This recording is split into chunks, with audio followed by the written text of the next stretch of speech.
Donc, nous étions là aujourd'hui pour cette conférence qui est en prélude donc, au lancement du masterclass en management du sport.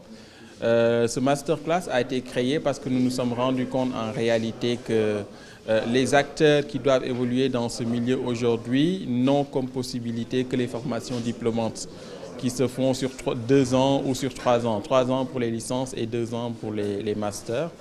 Alors que ce sont déjà des professionnels qui ne cherchent que la double compétence. Aujourd'hui, le management du sport a besoin de juristes du sport, donc qui, normalement, sur une formation en 6 mois, peuvent obtenir cette double compétence-là de juristes, donc adapté, du droit adapté au sport, du marketing adapté au sport, de la finance adaptée au sport, et c'est ce que nous offrons, et donc pour laquelle on a offert ce masterclass-là, qui dure normalement 45 jours et qui offre l'ensemble des outils et compétences aux acteurs pour gérer les infrastructures sportives. Il n'y a pas de prérequis en termes de niveau d'études, donc ce sont des entretiens qui nous permettront, nous, de déterminer les capacités de la personne à pouvoir mettre à profit cette formation-là. Donc pour nous, c'est la chose qui est la plus importante. Il ne s'agit pas de prendre quelqu'un qui aujourd'hui ne pourra pas mettre à profit cette formation parce que derrière ne pourra pas lancer des initiatives entrepreneuriales lui permettant de,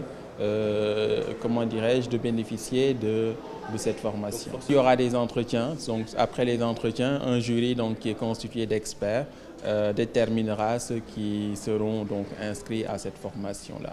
Le but, c'est d'évoquer il y a eu une actualité très forte pour le sport sénégalais, c'est l'ouverture du stade de Diamniadio qui a permis de faire cette magnifique fête avec 50 000 spectateurs pour la qualification à la Coupe du Monde.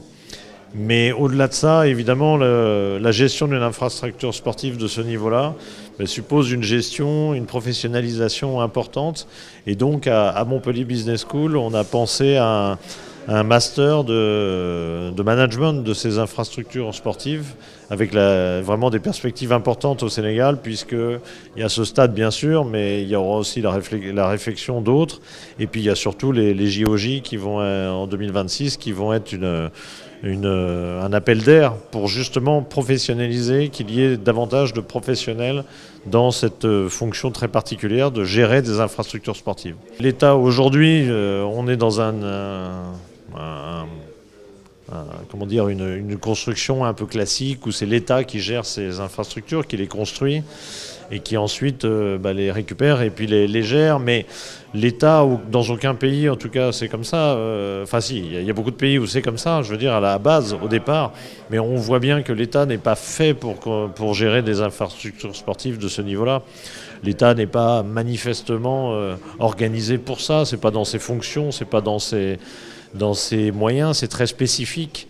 Et donc, on voit bien que même en vertu de ce stade spécifiquement, on a bien vu que l'État avait déjà lancé un appel d'offres et était capable, avait en tout cas l'envie de faire en sorte que ce soit une gestion privée qui reprenne la gestion de ce stade, qui puisse du coup être utilisé de diverses manières et pas seulement lors de 3 matchs par an, ce qui ne suffit pas pour justifier des infrastructures de ce niveau-là. Donc je pense que même l'État, j'espère en tout cas que l'État sénégalais est prêt à ouvrir le jeu vers des gestions privées, vers que les fédérations soient prêtes également à ouvrir le jeu pour que ces infrastructures soient utiles et bien gérées. En fait, c'est une évolution classique, c'est-à-dire qu'en Europe aussi, l'État, au départ, gérait toutes les infrastructures, les construisait. Alors je pense qu'en Afrique, il y aura toujours besoin de l'État pour les construire. On n'en est pas encore à un stade où il y a des clubs, par exemple, capables de faire leur stade de foot ou autre. On n'est pas tout à fait dans ce modèle-là, même si, après tout, Génération Foot a son stade, Diambar a son stade. Mais bon, ce ne sont pas des infrastructures très, très lourdes, mais en tout cas, c'est déjà une première évolution. Donc on aura toujours besoin de l'État à ce niveau-là. Par contre, après, dans la gestion d'un stade, c'est pas l'État qui est le plus apte à gérer ça parce que c'est une gestion très particulière, très professionnalisée. Et aujourd'hui, en Europe, pendant longtemps, c'est l'État aussi qui s'occupait, ou les municipalités ou autres, qui s'occupaient de construire les stades. Et ça a beaucoup évolué depuis.